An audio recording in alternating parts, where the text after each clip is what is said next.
Y decíamos antes que en el Congreso de la Nación los diputados de la oposición están reunidos para definir una postura común ante el ataque del gobierno a Clarín y La Nación. Y ahí está Gonzalo Asís. Gonzalo. María, están hablando ya los principales referentes de los bloques de la Cámara de Diputados, repudiando el comunicado de la presidenta. Lo escuchamos. Nosotros hablaremos cuando el proyecto de ley esté en el Congreso. Lo que sí queremos decirle a los ciudadanos que nos comprometemos a defender la libertad para estar informado y la libertad para elegir el medio de información con el que quieren estar informados.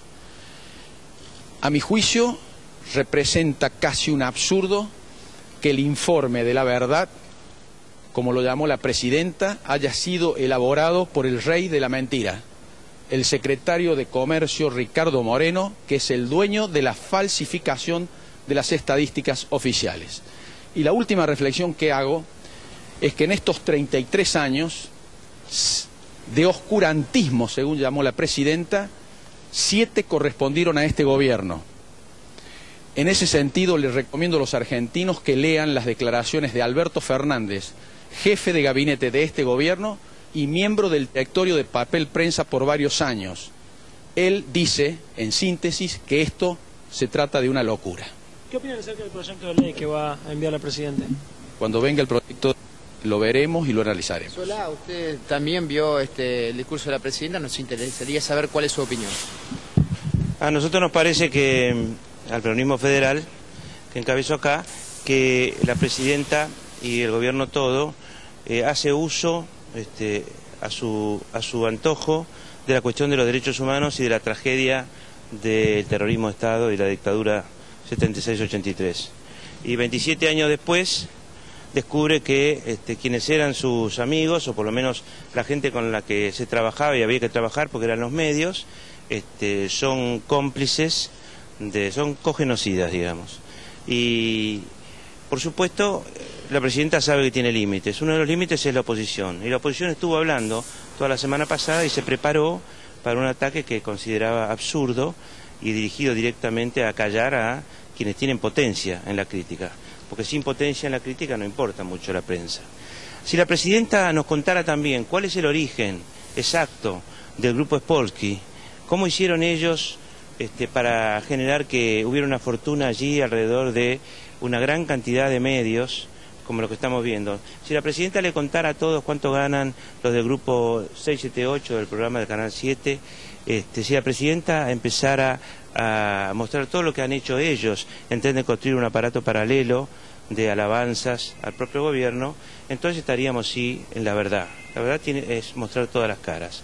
Puede haber un origen controvertido, hace muchos años ya que ha pasado esto, en Papel Prensa. No lo sabemos, está bien que la justicia intervenga, pero sí sabemos que nosotros tenemos una función de aquí para adelante, controlar que no se pueda apagar a la libertad de prensa y que los argentinos no tengan miedo y sepan que cualquier gobierno podrá ser criticado por cualquier grupo de prensa y en especial por los grupos de origen privado, porque los grupos que tienen relación con el Estado son mucho más que sospechosos en su accionar como periodístico. Así que esa es nuestra opinión ahora. Y vamos a opinar, por suerte esto vendrá al Congreso y podremos opinar. No vinieron al Congreso como hubiéramos querido, otras decisiones de la presidenta, que no estuvo este verano con los DNU, las reservas, etcétera. Allí el Congreso no servía.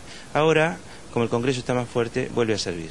Carrió, ¿qué le parece? ¿Explicó la presidenta? ¿Usted cree que tiene sustento el argumento histórico que hizo sobre la historia de Papel Prensa? No, en primer lugar decirle a todos los argentinos que estamos unidos en la oposición y que los que estamos acá presentes no tenemos prejuicios de ninguna naturaleza a la hora de defender la democracia y la libertad de prensa. Tener prensa libre es tener buena, mala, prensa amarilla, es tener toda la prensa, la que me critica y la que no me critica. Eso es prensa libre. La presidenta quiere una prensa oficialista y ha demostrado lo peor y lo más miserable de la condición humana, sobre todo en una presidenta, que es la mentira. Ella miente escandalosamente. Y en todo caso, si su relato fuera cierto y estos medios fueran apropiadores, la pregunta que debe hacerse la nación: ¿cómo es que los Kirchner hace 20 años cenan, almuerzan, negocian y conceden licencia a apropiadores en materia de derechos humanos? Esto demuestra que es una mentira inventada. Nosotros leímos todos los documentos. Leímos la causa 44, que es donde se investiga de qué manera Montoneros le entregó la plata a Graiber por orden del ministro Herbert. Nosotros damos el informe de la democracia, que es del fiscal Molina, miembro de la Asamblea Permanente de Derechos Humanos, y en todos los casos está muy claro que ellos liquidan los bienes, incluso los defensores de Lidia Papaleo dicen liquidan los bienes para pagar a algunos acreedores. De la causa surge que uno de esos acreedores es Montoneros. Estaba a su cargo de las amenazas, la tenía el doctor Paz y el llamado doctor Peñalosa. Y sí hay una conversación con Manrique, porque Graiber había sido subsecretario de Manrique en la época de la dictadura. Y en todo caso hay una conversación de ella con Lanusse. Pero lo cierto es que sí se venden. Cuando la señora Papaleo reclama los bienes al gobierno de Alfonsín, no reclama por papel prensa ni por acciones en 2 bancos extranjeros, sino por todos los bienes apropiados después ilegítimamente, mediante torturas, y que nosotros no convalidamos de ninguna manera. Y después hay un proceso muy irregular donde la misma Lidia Papaleo devuelve dinero a Born, plata del secuestro de los Montoneros. Entonces, me parece que es una buena oportunidad histórica para contar la historia. Todos los que estamos acá no queremos la violencia, no queremos la mentira, queremos la paz, queremos la democracia, queremos ir adelante con la historia, pero la intención de la presidenta, yo lo veía, me hacía acordar a López Rega, porque en el fondo Néstor Kirchner es el López Rega de Cristina. Lo único que le falta es repetir el discurso, y eso no lo puede hacer porque no tiene tanto lenguaje. Pero, digo, lo cierto es que la intención es, primero por los medios, después por los opositores, van a inventar causas a los opositores, y después el último objetivo es el pueblo que no está de acuerdo con ellos. Lo que están decididos es a ganar de cualquier manera y mantenerse en el poder, suprimiendo la prensa, persiguiendo opositores, quebrando y sembrando miedo en la sociedad. No van a poder, va a ser un boomerang. Nosotros estamos acá con la dignidad necesaria para defender, no tengamos miedo, no tengan miedo, pero le pido al pueblo algo, sobre todo el que no comparte esta lógica violenta. Recuerden un libro que se llama Badenheim 1939, y la pregunta es, ¿qué hacían los alemanes cuando todo sucedía? ¿Qué hacían los rumanos, cuenta otro libro, cuando todo sucedía? Porque en la historia está claro que los que no se dieron cuenta, que los que no tuvieron, que los que se callaron, son también cómplices en silencio de los que hicieron las peores cosas. Entonces, que el pueblo esté activo, que defendamos la libertad, que defendamos la democracia. Ojalá que esto sea solo una parodia, pero todos estos diputados y muchos más estamos dispuestos a defender la libertad. Y esto es mucho más importante que un medio particular. En el caso nuestro, yo tenía una prensa en contra del Grupo Clarín, creo que Julio Blanca ha dedicado a mí muchas más editoriales en contra que cualquier político en la Argentina. Pero estoy dispuesta a defender al Grupo Clarín, estoy dispuesta a defender al Grupo, y no me tiembla la mano si es por defender la libertad de los argentinos. No es prensa dicta la que defendemos, es prensa crítica, pero finalmente prensa libre que integra la República, nada más. Bueno, yo voy a decir nada más que 2 cosas. La primera es que nos avergüenza como argentinos que la presidenta de la Nación acuse a la mayoría de los representantes del pueblo argentino de responder a intereses de un grupito de empresarios. Y lo segundo que quiero decir es que es gracioso que el 24 de agosto, que es el día que vencen las facultades delegadas, la presidenta anuncie que va a mandar un proyecto de ley al Congreso pidiendo que le deleguen facultades para hacer un marco regulatorio a ella. Realmente es extraordinario, es casi gracioso, como digo, y lo que puedo garantizar es que no le vamos a delegar ninguna facultad. ¿Qué lectura hace sobre el faltazo que pegó la huida esta tarde en la Casa Rosada? A mí me parece que cuando se hacen escenarios de autoritarismo, ya hay muchos argentinos que no quieren participar en ellos.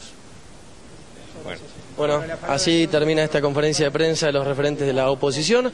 Nos han dado un documento que han redactado estos diputados en la oficina del despacho del doctor Aguad, diputado de la Unión Cívica Radical, que dice de la siguiente manera: Es un tiempo de definiciones, es un tiempo de principios, es un tiempo donde los representantes del pueblo debemos actuar con coraje, sin miedo, sin medias tintas, sin ambigüedades, porque las decisiones arbitrarias del gobierno tienen un solo objetivo: construir un poder autoritario hegemónico avasallador.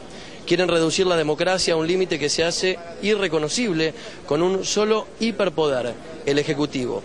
Quieren que haya una sola voz, la oficial. Quieren que haya un solo poder económico, el que construyen con sus amigos. Quieren que haya una sola interpretación de la historia, la que les sirve para alimentar su poder. Quieren que la Argentina se reduzca a la prepotencia de Guillermo Moreno, a la violencia verbal de Héctor Timerman, a la extorsión fiscal de Ricardo Echegaray, a la intimidación de Aníbal Fernández, a la corrupción de Julio De Vido, a la impunidad ilimitada de la era Néstor Kirchner y Cristina Kirchner. Un documento más extenso redactado por estos diputados referentes de los bloques de oposición aquí en la Cámara Baja. Ustedes. Gonzalo, muchísimas gracias. Dura la oposición. Y tras el discurso de la presidenta, los principales accionistas privados de Papel Prensa sentaron su posición ante estas acusaciones. Esto lo dijeron los representantes de Clarín y La Nación. Mira, lo primero que me parece tenemos que decir es que se ha hecho una puesta en escena, un gran show, para presentar un informe cuyo brazo ejecutor ha sido Moreno y Beatriz Paglieri. Eso nos llena de confianza, porque son precisamente los responsables de adulterar y tergiversar la cifra del INDEC.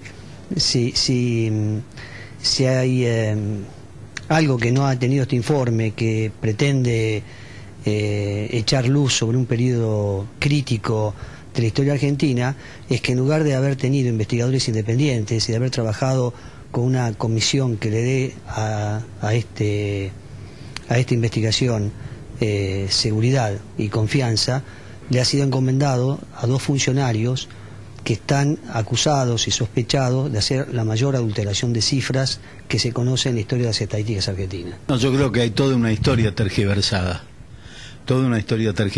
y me parece que lo que debe preocupar más es la manipulación de una cuestión tan sensible para un país como el nuestro, que ha sufrido la tragedia que sufrió, del tema de los derechos humanos, que creo que está solamente utilizado con el propósito claro de crear una causa penal y de abrir un juicio imposible de abrir, porque creo que hablar de apropiación es verdaderamente una inexactitud histórica que no se corresponde con lo que ocurrió en la realidad. ¿Se esperaba otra cosa hoy? Sí, se esperaba otra cosa, creo. No sé qué pasó. Creo que, como dice Nacho, acá hay una ironía. La primera ironía es que le hayan encargado a Moreno y a Paglieri investigar y revelar la verdad histórica. Pero no es una ironía, francamente, esto de que se usen los derechos humanos para acomodar la historia de una empresa en función de un objetivo político. El informe de la presidenta está lleno de tergiversaciones, falsedades y de omisiones. La omisión, por ejemplo, de la relación de la familia Greiber con Montoneros y la forma en que esto incidió luego para que la dictadura no solamente secuestrara a la familia, sino al director de La Opinión, a Jacobo Timerman, y la forma en que ella trata de vincular, por un lado, las torturas y las desapariciones del proceso a la venta de Papel Prensa, y por otro lado a la historia interna y al manejo interno de la empresa, que es un tema que tendrán que contestar y debatir los accionistas. Pero esto, en lo que hace a los periodistas, en lo que hace a nosotros, tiene que ver sobre todo con un intento de domesticar y de disciplinar a la prensa que no es adicta. Realmente me indigna que se utilice el tema de los derechos humanos de esta manera, y la otra es precisamente para esta, porque yo creo, y lo digo públicamente desde hace mucho tiempo, que los periodistas tenemos mucha responsabilidad, como todos los que tenemos cuotas dirigenciales en el país, y que tenemos que hacer, por supuesto, nuestra autocrítica y reconocer, y a los periodistas que estamos en etapas como la que estoy yo, lo que nos toca hacer es hacer de bisagra entre un periodismo que está terminado y alguno nuevo que tiene que surgir. Pero esto no se puede hacer en el marco de la agresión permanente, ni en el marco de la mentira, ni en el marco de esta consideración agraviante según la cual no se puede ser honesto periodista en una empresa privada.